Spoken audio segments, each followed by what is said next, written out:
A little bit overcast. Nice, though. Okay, Gupta writes in, is it possible to get under eye dark circles if I'm eating too much real Himalayan sea salt? If so, is there an alternative to get all the trace minerals without the salt? I would say sea salt's probably not going to be the issue that's causing your under eye issues. Typically, under eye issues are going to be caused by food allergens, and that tends to like get the lymphatic fluid in the frontal sinuses here a little bit sluggish.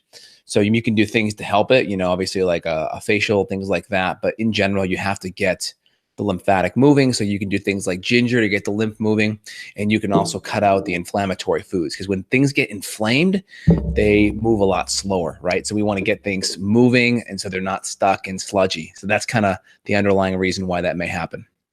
Hope that helps. Let's keep rocking. Any questions here on Facebook? Let me know. I'm going to chime in here on my Facebook channel because I can't really see it too well on my phone. But any questions, I'll be able to see it over here. All right.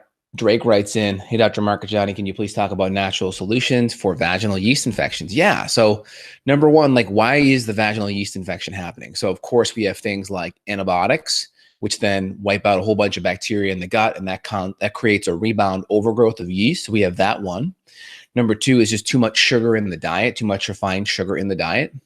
Number three can be birth control pills. Birth control pills can shift the pH in the vaginal canal and allow the yeast to proliferate.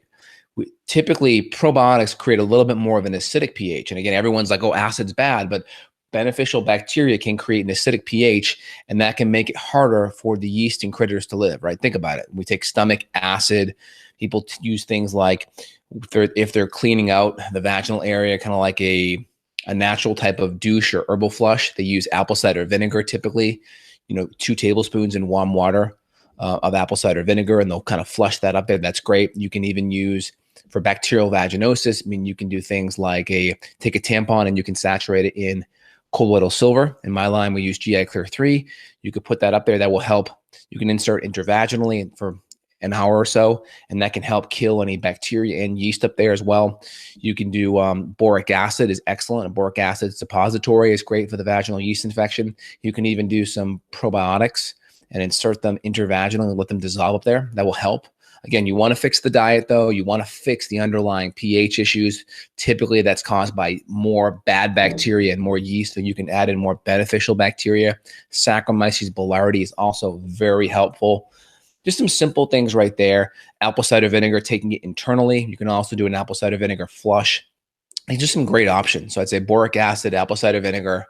You can do, of course, internal oil of oregano, berberine. So like in my line, we would use like a GI Clear 4 and 5. And we'd even do maybe some GI Clear 3 topically, which is the silver, in the tampon. Let it kind of saturate, insert intravaginally, leave it for a half hour, an hour. And then also probiotics